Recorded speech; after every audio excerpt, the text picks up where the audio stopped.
I'm standing outside of the Harry Hope Theater, where inside they're rehearsing for the show The Skin of Our Teeth. So let's go take a look. The cast is in their last week before tech rehearsals. The set is almost ready but isn't in place quite yet, but they're still working on making a great play. I talked with Amanda Conkey, the stage manager of the play, to see how she thinks it's going so far.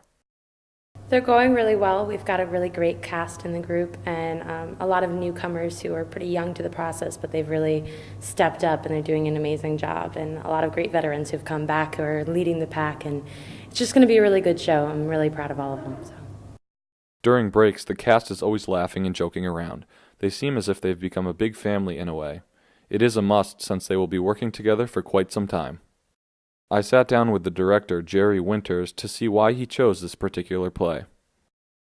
Well, I think it's timely. It's very relevant to contemporary moment in time.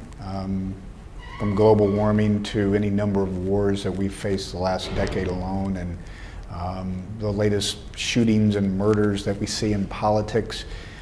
So we're all trying to navigate this complex landscape of challenges. And I think by some small updating, which we've managed to do by and large, I think pretty successfully, we've taken this play written essentially on the eve of America's involvement in World War II and made it contemporary. And I think that relevance and its theatricality and its enduring, indomitable spirit seemed like a good time to do that. So the amount of work they have to put in looks impressive. Let's see what else they have to do to make this play look great. All of the actors seem like they have all their lines ready and memorized. They're really excited for the opening show approaching so quickly. I talked with Vanessa Miles, an actor in the play, about how it feels being a cast member. Well, I feel great because it's like no other show that I've been in before. We've been working on it for a few weeks now, and I still am trying to grasp the concept of what the show is. 3 different acts, and they're all beautiful in their own way, but it's completely out there, and I love it. And the director, Jerry, he's amazing. Never worked with him before except for a class, but his vision is fantastic, and I'm so glad I got to work with him before I graduate this year. He's amazing. So.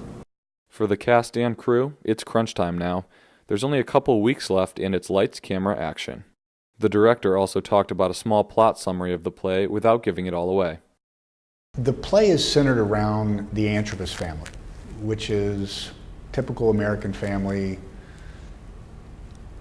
and they're also archetypes for, or emblems really, for the ability of the human being to survive. And the Antrobus family, over a series of 3 acts in the play, have a series of adventures, each ending in a kind of catastrophe. Act 1, the Great Ice Age. Act 2, the biblical flood of Noah. And then in Act 3, it's essentially an unknown war. This family represents this idea that the human being picks themselves up and moves on regardless of whatever it is that they face, the challenges that they face. What a night. Now make sure to come out to one of the shows in a couple of weeks to see what it's really like. For News 22, I'm Brian Frankovich.